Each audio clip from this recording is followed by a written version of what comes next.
Hey everyone, how's it going? Glad to see everyone here, and just really happy and really grateful that I can share my story to all of you, and just like the ups and downs that I've been through, Let me make a quick prayer. Thank you, Lord Jesus, for just blessing us on this fine day, and just pray that you can speak through me, Lord. Just give me grace and just give me the wisdom, Lord, to share a message, Lord, to spread the gospel, and to be able to, through all the experiences I've been through, Lord, you've always been there for me, and just brought me so many good friends and family, Lord, and such a good church family. So appreciative of everything, Lord, and just continue to guide us, Lord, and grow as a church, and just pray for this time, so we can just be blessed by you. Thank you. In Jesus' name, amen. Oh yeah, I'm gonna give you my testimony. I guess the word that really describes it is hope. Hope for the future, and having hope despite times of hardship and just things that happen to you where you don't understand why it happens to you. And yes, I'm really glad to be up here, speaking, because I've always had severe, public speaking anxiety. I remember in high school when I had speech class, like I would have to give speeches, and I had my index cards ready, and I was like so nervous. Like all my cards got like wet from my hand sweat. I was like, oh man, But through that class, actually, I learned a lot, and then through the grace of God, I've given my testimony on a few other occasions, and I just feel like, He gave me the courage to do it, so I'm really thankful for that. I'm going to start in the beginning. Let's see. I grew up in a church family. My parents went to a Chinese church when I was born. I would say for the first 5 years. I went to Sunday school. I attended church regularly. I played with a lot of church kids. And then after 5 years old, I think pretty much we stopped going to church. And my parents, I think for a long time, didn't go to church until maybe like 15 years later. So I guess growing up, I knew I had a few issues with OCD and just some problems, but I guess I didn't know like how big it actually was, the problems. I would say in elementary school and middle school, everything was pretty good. Like I had a pretty normal childhood, and I guess I did go to church, for the first 5 years, but I really didn't think more of it, It was just like a thing I did. And I did, those church, like, cards and crafts, and, read Bible stories and stuff like that. In middle school, I was actually quite social. I had a decent amount of friends, and I was pretty involved. My grades were really good, and everything was pretty good, I felt. And also middle school, I actually started going to a youth group with some of my friends at Oasis, and it was really cool, I really didn't really know God, but I felt like it was just cool to hang out with, people on Saturday nights, sing worship, have small group, hang out, go grab some food to eat, have like, outings. That was really cool, but at the same time, I feel like God wasn't in my life at all. Like I was just going because my friends were going. I think I went to Oasis for probably 2 years, from like 8th grade to 9th grade, and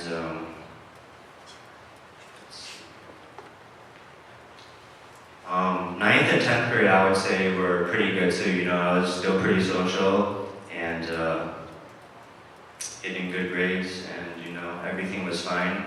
And then suddenly, when 10th grade hit, something happened to me that was just really bad, to the point where I could barely go to school. Like on days in classes, I would have panic attacks in class, and I would be just so frightened. I would start sweating. I felt like I was gonna pass out or die like every day. So just going to class was super difficult. And then ever since like halfway through 10th grade, I pretty much started isolating myself from everyone. I pretty much cut off all connections with all friends. I pretty much became paranoid, and I felt that, you know, people were talking bad stuff about me, and that I couldn't trust anyone. And that's also when my grades started plummeting. It just became really bad. When I took tests, I couldn't really focus at home. All I wanted to do was sleep. I was super, super depressed and just anxious all the time, to the point where I would say I was suicidal. From 10th grade on, 11th grade, 12th grade. I just felt so alone and just out of it all the time. Like, on days in class, I remember I would have panic attacks, and a panic attack is when your heart rate starts going faster and faster, and you feel like you're gonna like die or have like a heart attack, and you just feel like just bright lights are coming. It's really, really scary feeling actually. If people have had panic attacks, they probably know what I'm talking about. But it was just really rough. Like, my grades started to plummet. Started having huge problems with my parents. We argued all the time. I was sick of, you know, them telling me what to do. I was so angry all the time. I had severe anger problems. I would snap at people. And it was just really, really bad. I was in a really, really dark place. To the point where I was constantly going on the internet and just reading on, you know, ways to kill myself, actually.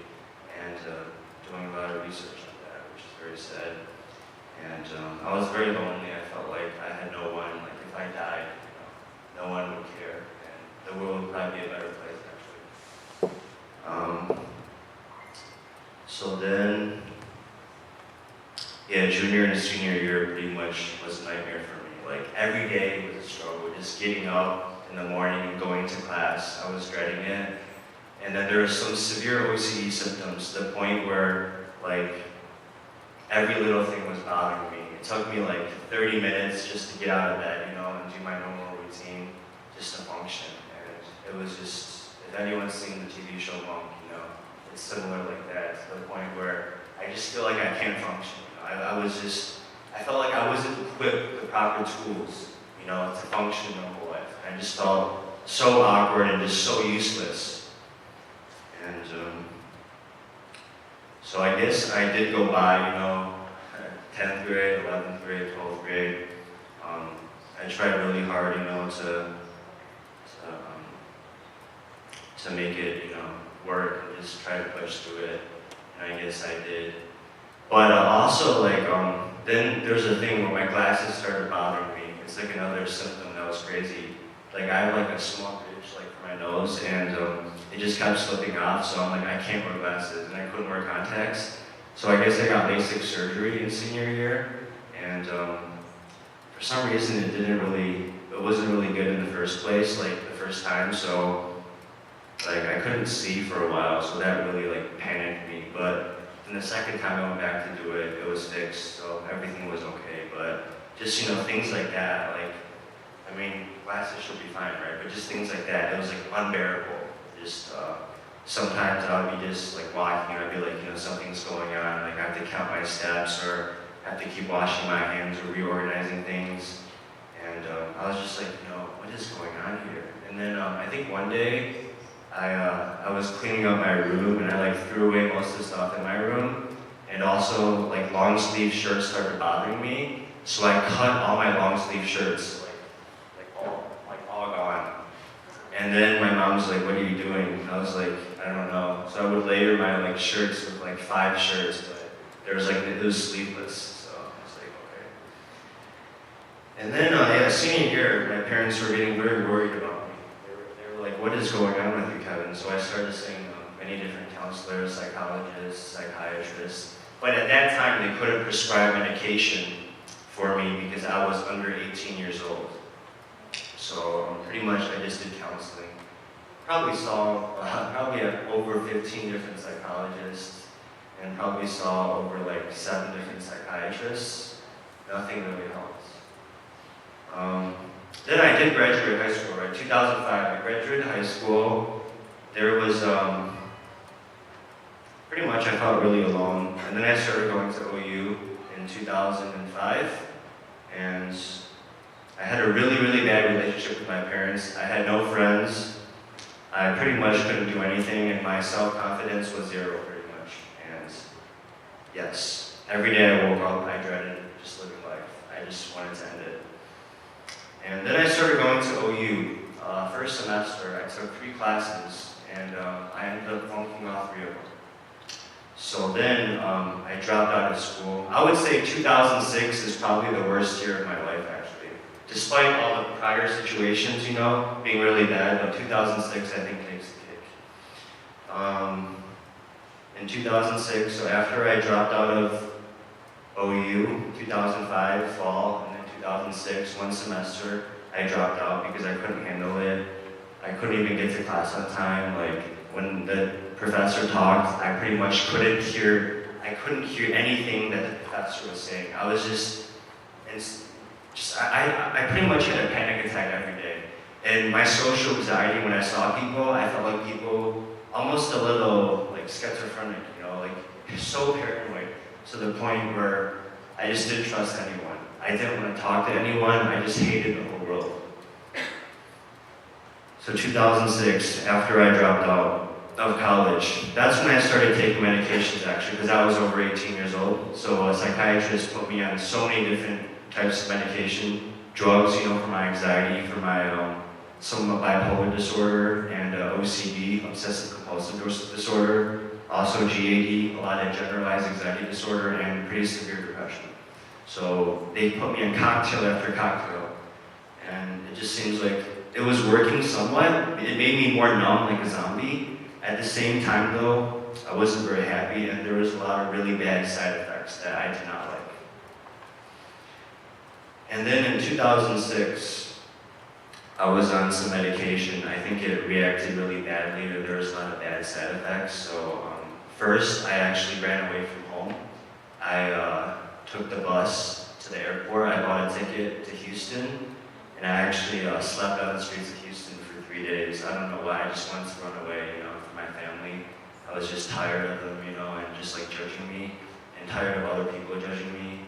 So I pretty much ran away from home. And then after 3 days, I came back, and I felt so bad because my parents were so worried about me. I was thinking, how selfish can I be? Seriously. And through that was just the start of it, though. And it was just a really rough time. And then actually, I think a month after that, actually, I attempted my first suicide attempt. I swallowed a lot of pills, and I actually poisoned myself, and I called my mom. I told my mom, can you please take me to the ER because I overdosed on tranquilizers. So she did, and they pumped my stomach and gave me this really, really disgusting like liquid to soak it all out, to soak the poison out. And then I was pretty much locked up in a psychiatric hospital for 2 weeks. And that was a very interesting experience. It really opened up my eyes. Just, you know, how bad mental disorder is, and how like people don't understand mental disorder. You know, they pretty much, most people just thought I was making excuses or being lazy or just, you know, not getting it, you know, and just a sign of weakness, especially in the Asian community. The Asian community is, I feel, is very judgmental. And like a lot of people pretty much won't accept it, you know, like dropping out of college, having disorder. I think most people don't even recognize disorder in the Asian community. They feel like, you know, it's just you making excuses, and when are you going to snap out of this? That was a really hard situation, you know, talking to my parents' friends and just, you know, telling them all this stuff, and just people judging me left and right. I was pretty sick of it. It was just really hard, and I felt super, super alone. While I was in the mental hospital, I learned a lot from the other people. We kind of bonded, you know. There was a game time. There was a dog that came to visit us. There was a lot of group counseling and just, you know, therapy, which helped me. So 2 weeks later, I was released. I came home, I think, for 2 more weeks, and then I tried to kill myself again for the second time. I actually tried to hang myself, but that didn't work. And then I got locked up again for another 2.5 weeks in the same hospital.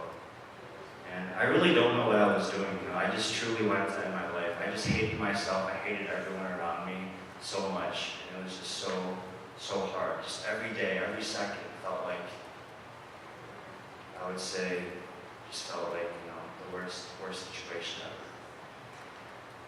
So the second time when I went to the mental hospital, the psychiatric ward,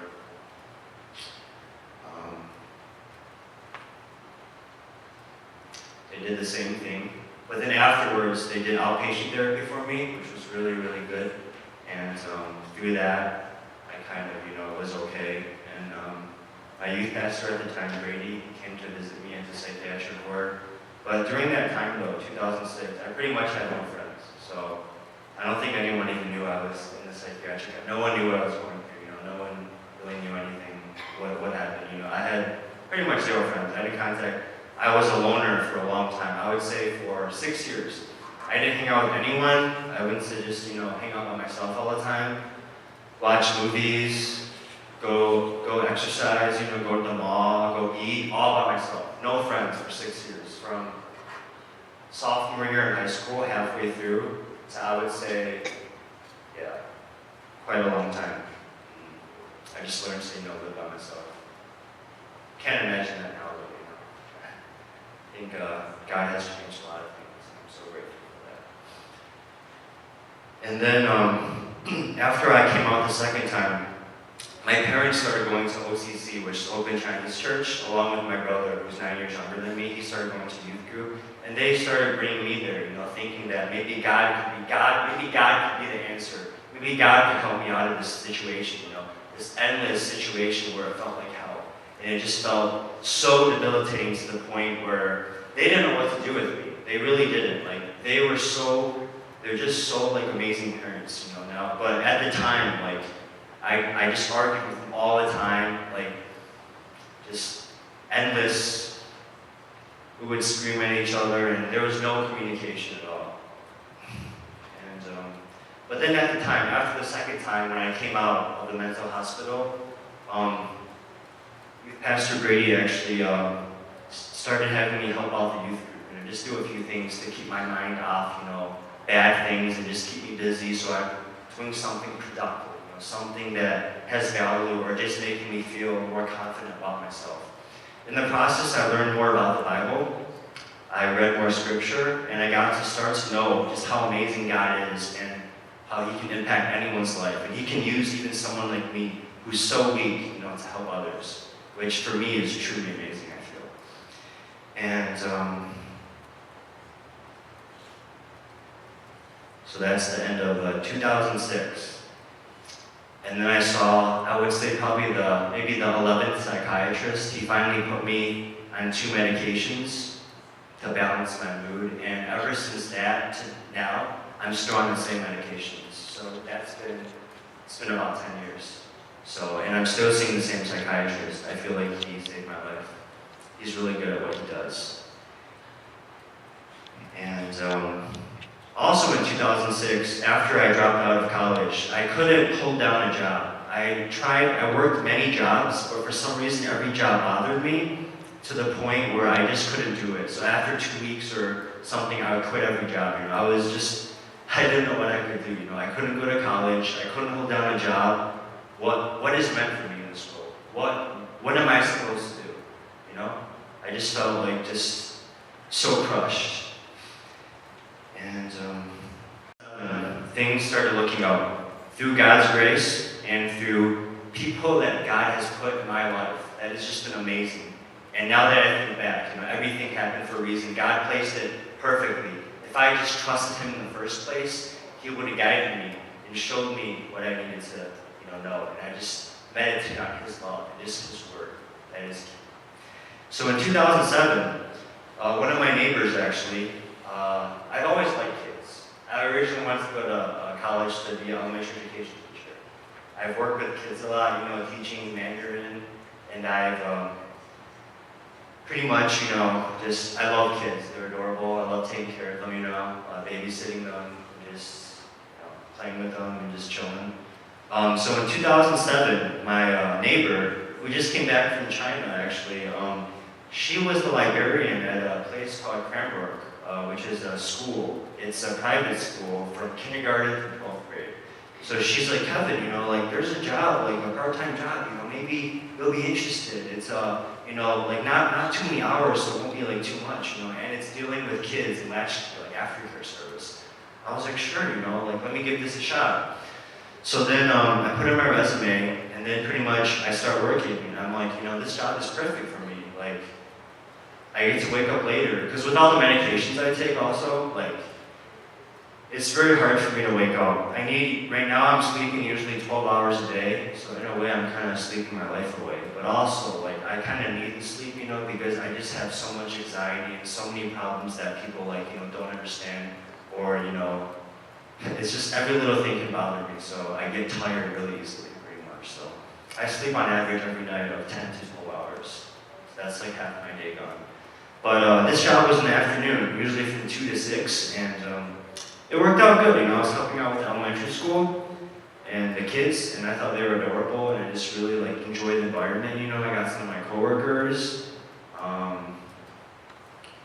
That year, and I really liked it. Finally I found a job that I could call, something I like going to. I look forward to going there every day. I was just really excited, really enthusiastic about it. And just to let you know, even to this day, I'm still working at Cranbrook, so that's been a while, but call it home. A lot of good people. It's just truly amazing. And so finally, I felt like my life was coming back together. Found a job, at least I can make some money, do something that interests me, and also just have a routine in the day. Because I feel like if you wake up and you have no purpose and no routine, it's a very dangerous aspect. So 2007, started working there, and medications were balanced. And I started going to church weekly at OCC. Also in that process, 2007, 2008, I started going to Bible study, actually. I remember, one day, my friend Young actually asked me to come to this Bible study, this young adults Bible study. I was like, okay, that's cool. Actually, at first I ignored him. I was like, can this guy stop calling me? He is so annoying. I hate people. Please, stop calling me. I was like, okay, yeah. But he was persistent. And then so Jan and Brady, they're like, yeah, Kevin, you should come. I was like, okay, fine, I'll go. And in the process, also during that time, I started hanging out with some other friends, that I got reacquainted with. And that was really cool. We would hang out, watch sports, go to the fitness center, go grab a drink or something like that. So it was pretty cool. And so then I started going to that Bible study, and I just saw how many cool people were there. And I started getting to know the Word. We started studying. I remember the first study we did was Ephesians, and that book really speaks to me. It just has so much encouraging words, and I think it's really guidance for life, which is good. Started going to that, started making friends, and through that Bible study, I met so many cool people. A lot of you guys are here right now, amazing just people that I'm so glad to have in my life. I don't know what I would do without you guys, pretty much. I'm just so thankful. From where I came from, in high school to now, I just feel without God, I feel honestly I would be dead. But God's grace is amazing, and it's weird though, I feel He never gives us more than we can handle. I feel at times I felt collapsing, but for some reason He always delivers a Savior or some situation to fulfill me, or save me, or guide me in the way that that is right. So then 2008, started developing friendships with people, through church, kind of met and started meeting mutual friends of other mutual friends, and then I started becoming more social. Because I had to learn how to be social, I didn't know how to be social. For 6 years, I was a bear hibernating, so I had no idea like what I was doing. I was like, oh man, you know, are people gonna judge me in high school? I was so afraid to talk to people sometimes. I'm like, shoot, what if I say the wrong thing and this person will think that I suck or I'm a weird or I'm a loser? Like, what do I do, you know? Yeah. I'm happy though, God kind of blessed me in a way where now I can care less, you know? I feel like I can say whatever. It's all good, you know? It's all good. Yeah, sometimes I get myself in trouble, but it's all good. I feel like true friends, you know, you can be yourself and it don't matter. You know? It don't matter what you do, but you can be yourself. They got your back no matter what. So 2008 was the rise, you know. 2006, where I shared my life. 2007, 2008, started going to Bible study regularly, developed a lot of meaningful friendships that, you know, I consider friends for life, and started reading up on the Bible, started, you know, working part-time, maybe like 20 hours a week. Really enjoyed it.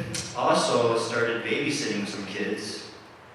And also started teaching Chinese again to like adults and to little elementary school kids, which was a very interesting experience. And yeah, sometimes I wanted to destroy those kids because they tested my patience, and I wanted to like throw them across the room or something, but I knew I couldn't. That would be abuse, so I was like, okay.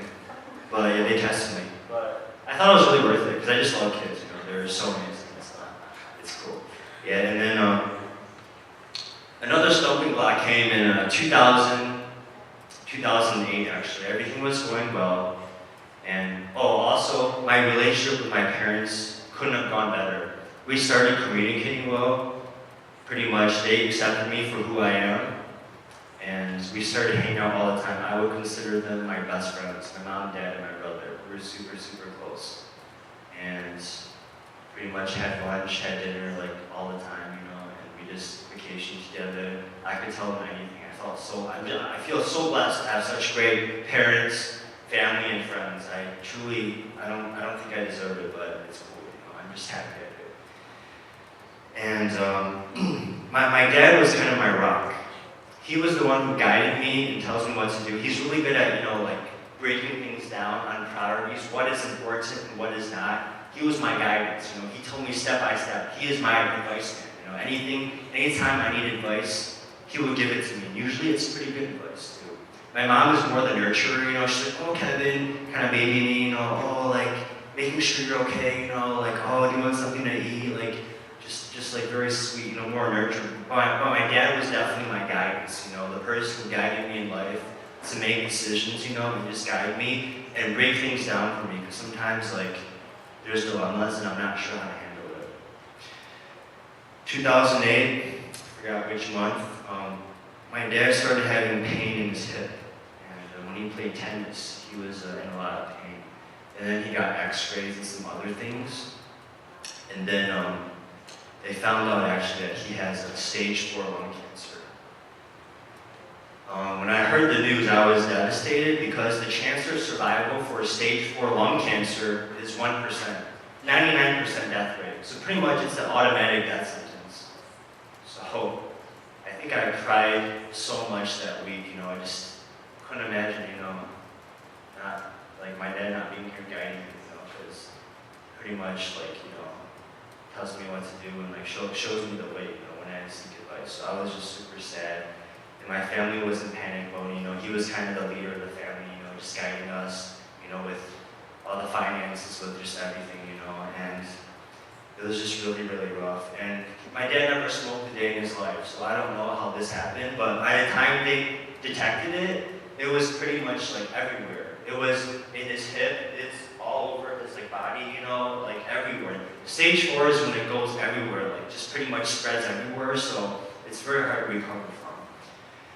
So we prayed a lot, you know, just our other friends prayed for us a lot, and my dad actually, he saw oncologists at Carmanos, and they started treatment on him. And he got radiation done for his hip, but luckily, you know, it's kind of a miracle too. My mom did a lot of research, like on alternative treatment, and online about like such things as the Budwig diet, which is cottage cheese and flaxseed oil, and some natural healing, you know, other than chemotherapy, which is usually very deadly. So luckily my dad didn't have to do chemotherapy. He did radiation for his leg. But because of the radiation, eventually he also needed a hip replacement. But that was successful, I think, 3 years ago. And so he did the radiation, and then he started doing the alternative treatment that my mom found online. She did research. I think she was on the computer 4 days in a row and didn't sleep, just trying to find answers because we were in complete panic mode. And then also with Asians, I guess, the chance of your cell mutating is higher. So my dad actually had a cell mutation, which means he can take this new medication. It's called Tarceva, and it can actually, get rid of the cancer cells, which is amazing. So that, plus the alternative treatment, he takes the Budwig diet every day, which is developed by a German physicist. She won the Nobel Peace Prize a while ago. It's with flaxseed oil and cottage cheese, and he's been taking that religiously every day since he got diagnosed in 2008. So all that pretty much, and it's a miracle that he's still alive with us today, and he's doing actually really well. Serving the church and doing part-time consulting work, and also he's helping everyone around the U.S. with cancer. People call him from Taiwan or China or all over the U.S. To ask him about his experience and pretty much his guidance. He'll talk to anyone. He's also retired now, so he has the time to do that too. And my mom also retired, so she's doing a lot of consulting too. Just helping people, because it's a really hard situation. I can't imagine, the situation, how people are, their families are. It's just debilitating, I feel. And cancer, I feel is more and more common nowadays. More than ever. I don't know why, but it is. So he pretty much it was a miracle that he was healed. He actually did his testimony many times around different churches too. Every time I hear it, I'm just so amazed. Just God's word, I just felt we needed my dad so much, and it was just amazing. I was so scared at the time, just so frightened. And then at the same time, during that time, I actually went back to school. I went to Carnegie Institute, which is a tech school, and I actually got my certificate. It was a 1-year advanced program, and I actually completed that.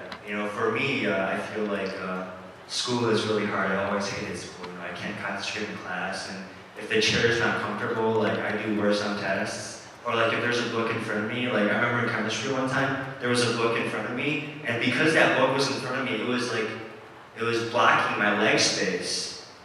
So I got a D on it instead of an A. So just things like that, so tiny, so little, it would just affect me so much. It's just ridiculous. I'm why am I so weak? Why am I so fragile? What is going on? The littlest things, Yeah. And I also amplify my injuries a lot too. So if I used to play a lot of basketball, tennis and stuff like that, and every time I got hurt, I would feel like my bone is broken. One time when I was a kid, I tripped, and I was on the ground and crying. My dad's what are you doing? Get up, you're okay. I'm no, my leg is broken. He's no, it's not. Stop being a little baby. And then I think I was on the floor for an hour, and then finally I got up. Oh yeah, I guess I am okay. Oh shoot. I think it's part of the brain imbalance or something, but yeah, I've always said amplificate. My close friends know, I can't open water bottles, stuff like that. I can't carry heavy stuff.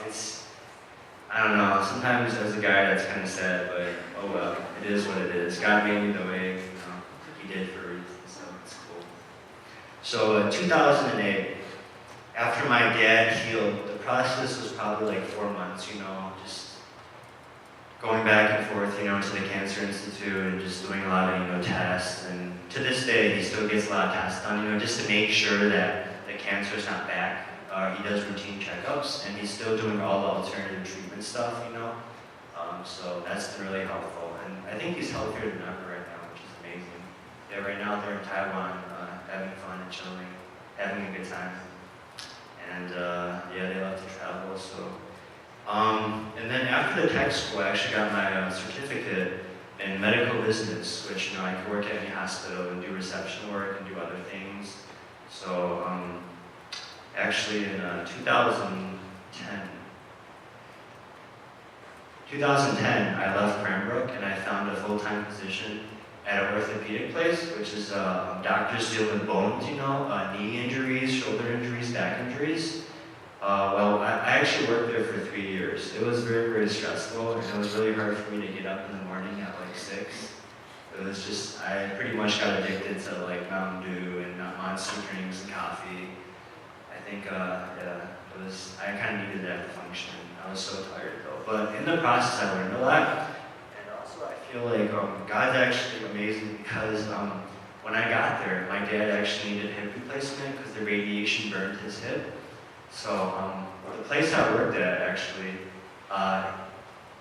there's a hip replacement specialist. He's one of the best in the U.S., in the world actually. And I actually hooked my dad up with the appointment right away. And because I worked there, he got surgery. Everything was like super. It was like kind of VIP treatment.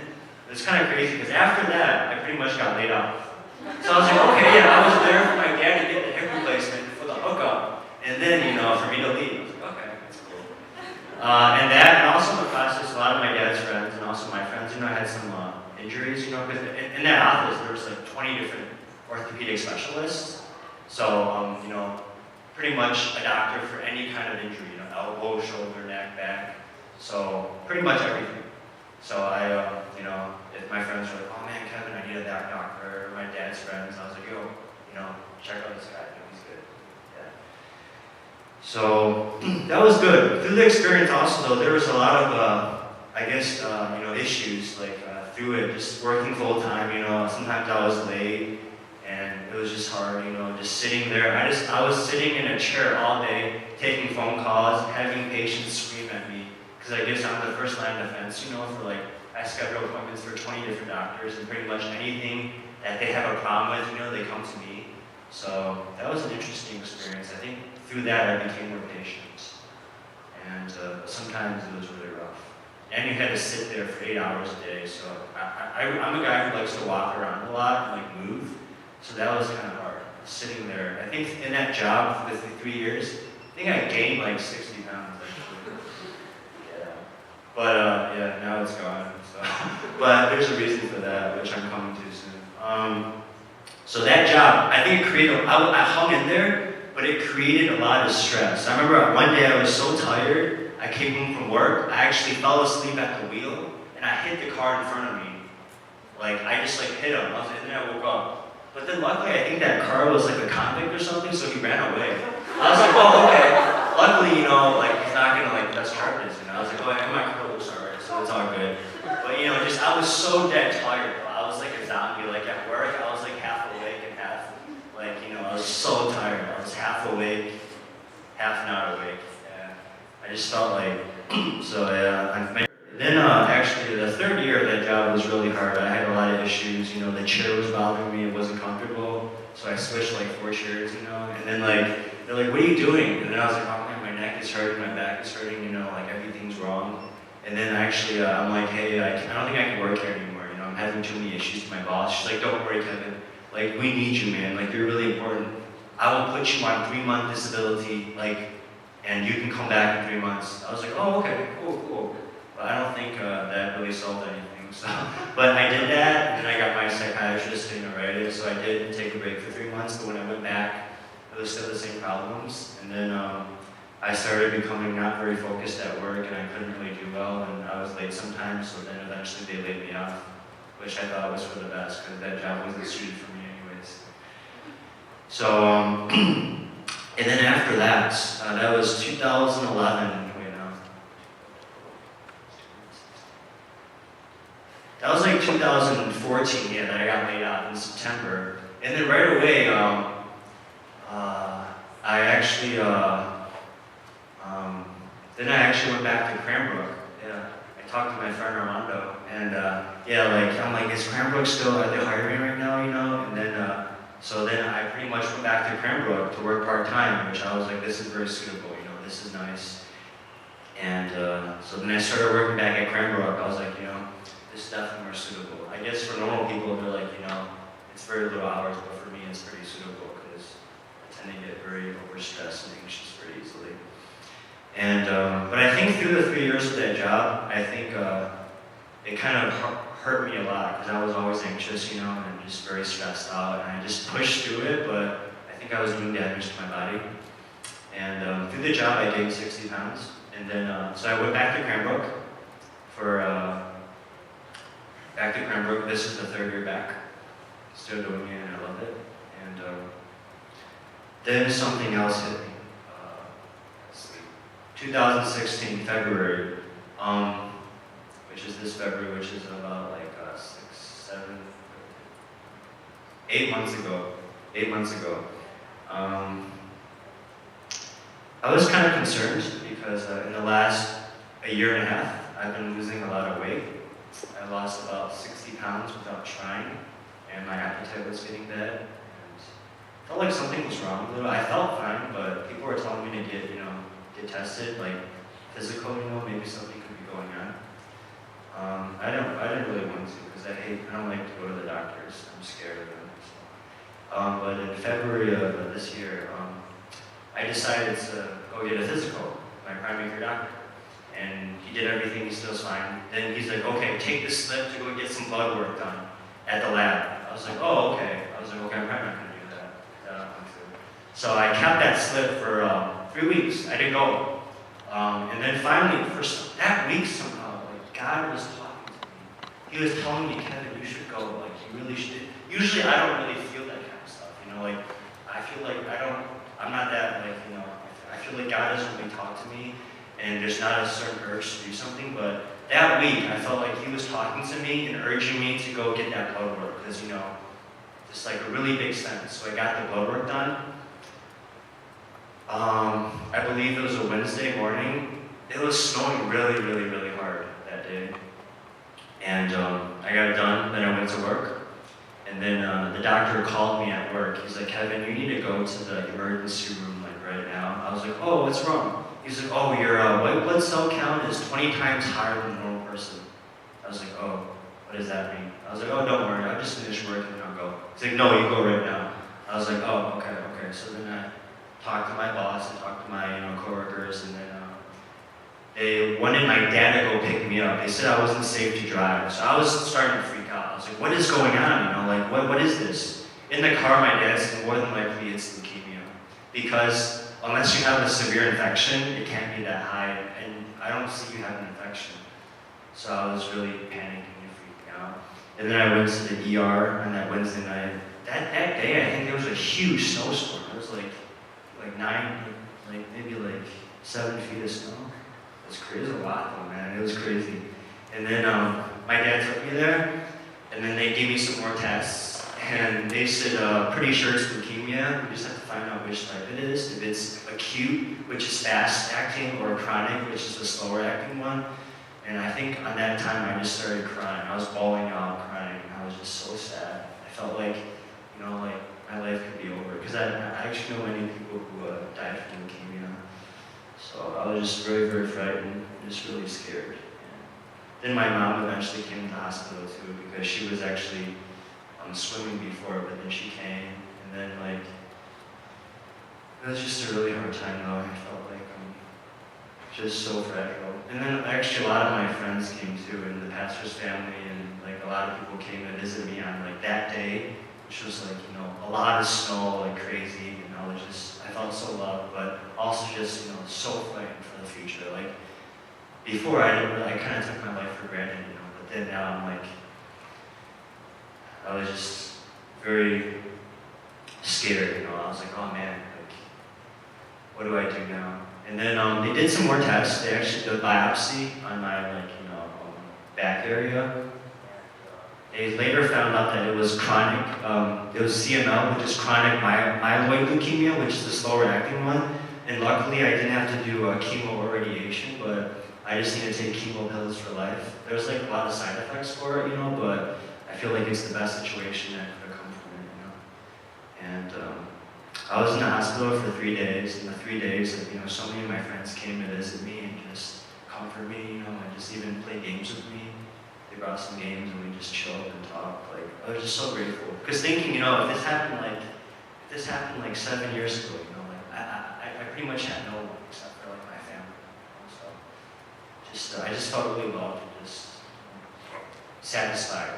I feel like through the grace of God, though, He gave me hope, and He gave me all these friends, and He utilized me in a way that just actually for me to help other people with mental disorder, or people, because most people don't understand it, like, if it's mental issues, like, people just judge you and think you're weird, then you get isolated, and pretty much you feel so alone and just so helpless, and people think you're weird, they pretty much just make fun of you and push you away, so that's a really hard situation. Also with social anxiety too, it's hard to break into groups because, you don't know what to say, you're afraid people are going to judge you, and it's like, I've actually dealt with social anxiety for a long time, even now I do, but it's just like, it's been a really tough battle, with that, and panic attacks. But I feel like through that, God kind of leveled me, He gave me this condition, leukemia, but at the same time, He brought me out of it so fast too, and through this experience, I was so grateful to be alive. I feel like I won't take my life for granted anymore, because before, I even tried to kill myself, right? So I'm like, I didn't appreciate life, I didn't appreciate what God gave me, and pretty much all He sacrificed for us, dying on the cross for our sins, cleansing us, and, just always being there for us. And if you read in the Bible, just so much wisdom, and just giving us grace, and just bring people in our lives to comfort us, to have our backs, and just to guide us in times of hardship, I feel. Especially through these experiences, through high school, through like loneliness, no friends, hating the world, to suicide, to being locked up in a psychiatric hospital, to my dad getting really sick, cancer, then to me getting cancer, just through this, I've learned a lot, and I just feel like I can influence others, just like such as testimonies, or even having Bible study, or just talking to people who have issues, who people pretty much don't want to help. I want to try to help them, and just try to guide them, because I can understand what they've been through. I've been through that, and it's been rough, it's been a roller coaster, but I also feel that, it's taught me a lot, and I feel like through that, I've become a really good listener, and just been able to really be empathetic for others. So, I pretty much, after the cancer, like the diagnosis, I was pretty much put on medical leave for like 2 months, so, I was just recovering, and then after that, I went back to Cranbrook, and since then, I've switched a few medications, I found one that's like better. There's still like a lot of side effects, and with this medication and also the psychiatric medications, I'm constantly tired and constantly just very, very out of it. But I'm still grateful just, to be alive and to be able to function, and to be able to just spread the gospel, and just hang out with my friends, have good times, and also just talk about having meaningful conversations, and just being able to, we can pray together, and if we have problems, we can reach out to each other, which I think is amazing, because I've never had that before.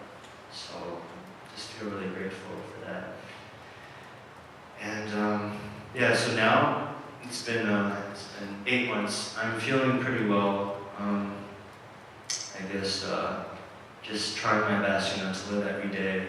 Just trying to be grateful every day. Take one step at a time. And sometimes when I compare myself to others, I feel kind of sad. Like I haven't accomplished too much, but like when I read scripture, where I prayed to God, like I feel better, because it's not a competition really, and we should just try, to help one another, and I feel like be less judgmental and just be there for people.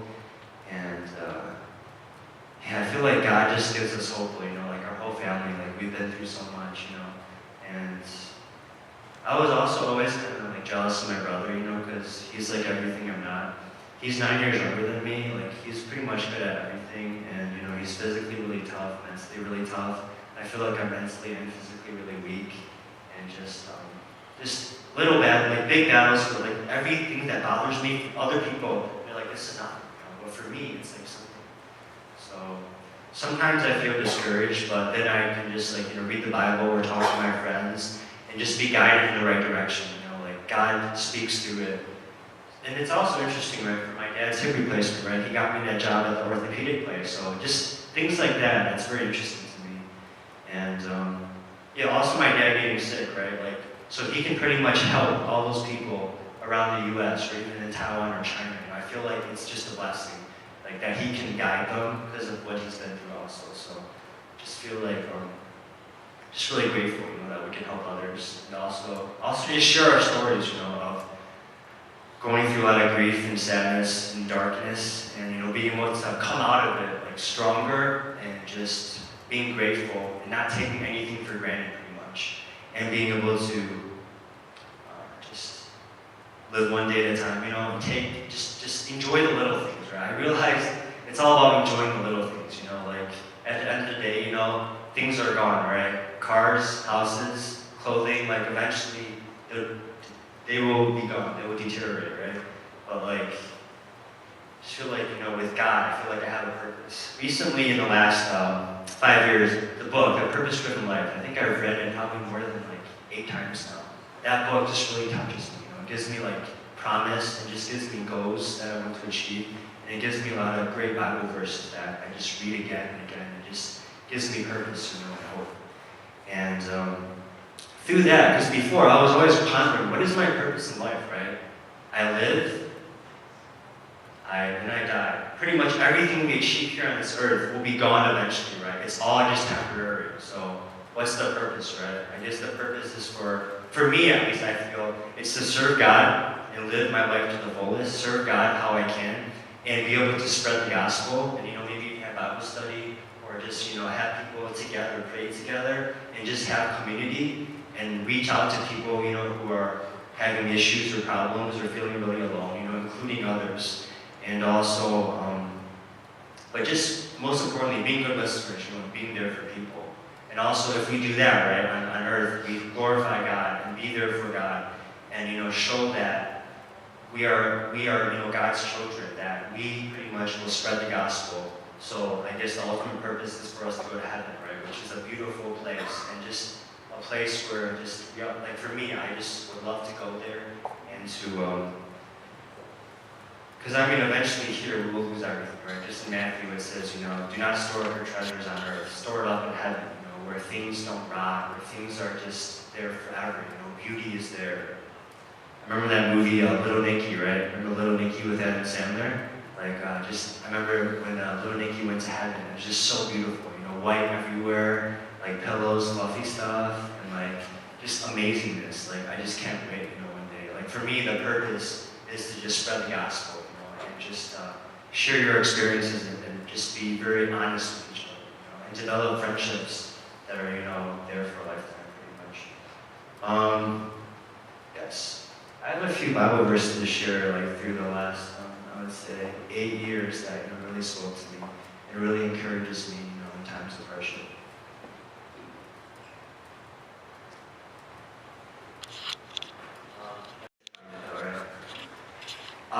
For I know the plans I have for you, declares the Lord, plans to prosper you and not to harm you, plans to give you hope and a future. Jeremiah 29:11.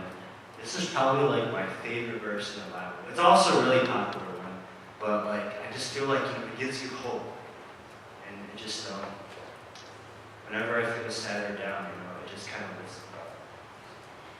I think it's a really good verse. I said it, I'm trying to, but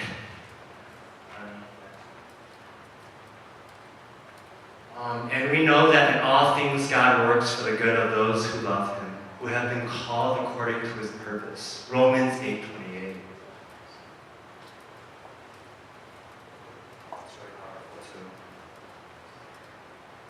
I think this is the last one. One more. Oh, there's just one. Okay. For I can do everything through Christ who gives me strength. Philippians 4:13. I feel like with this one, you know, like even in weakness, and like if we just pray out and seek God, you know, He will grant us what we want, and He will give us the power and the wisdom to power through. You know, like when I feel really weak and just very hopeless, this truly lifts me up. Very encouraging.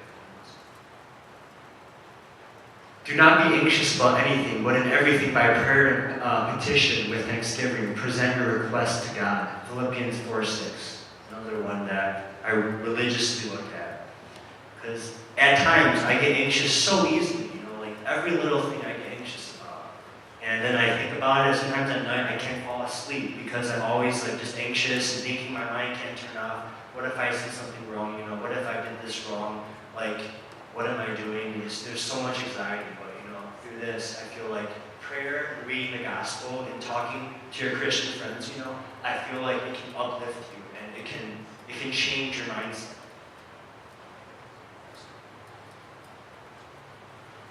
For it is by grace you have been saved through faith, and this is not from yourselves. It is the gift of God. It's beautiful. So we shouldn't take for granted that, right? Like, it is grace. Like, He pretty much sacrificed His life for us. Like, that's the greatest sacrifice ever, you know, like, ever. So I feel like, you know, God has done so much for us. So, you know, we need to try to just, just spread the gospel and just be able to, pretty much, He gave this life as a gift for us. So, even through all the struggles, He is always guiding us as long as we listen, you know, and is willing to accept, you know, what He wants us to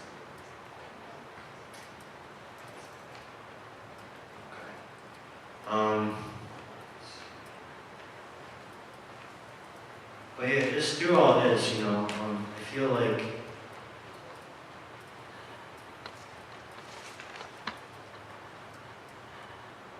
I guess I don't know what the future holds, but I know like God has a great plan for me, and for all of you too. And just that no matter what, you know, like He loves you, and you have people there that care about you.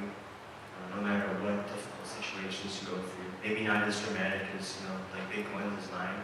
I mean, like even little things, right? Like sometimes you feel like it's too much, but at the end of the day, you know, God is with you, and you do have like support, you know, people that care about you, and it's good to surround yourself with, you know, people that encourage you also, you know, and have your best interests at heart.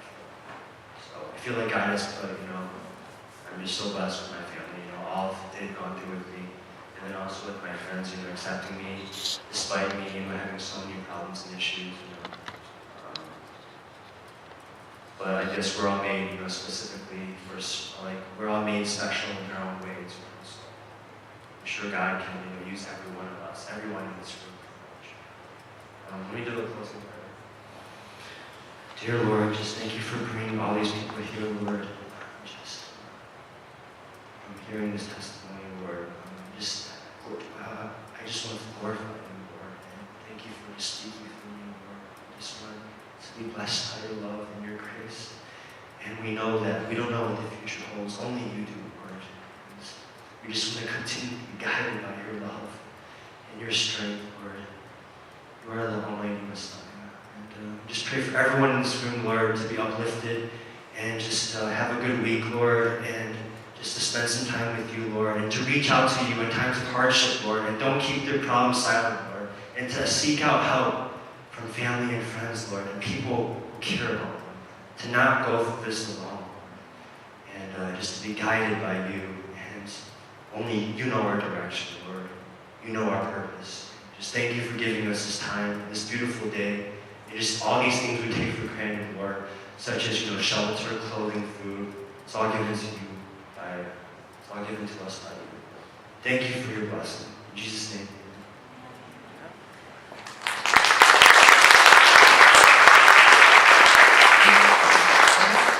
那我们现在要不要一起起立？好 ，Let's stand up. And then 我觉得很谢谢 Kevin 的分享 ，Thank you for his testimony because like he said like no matter what happened, we know Jesus loved me and Jesus loved you.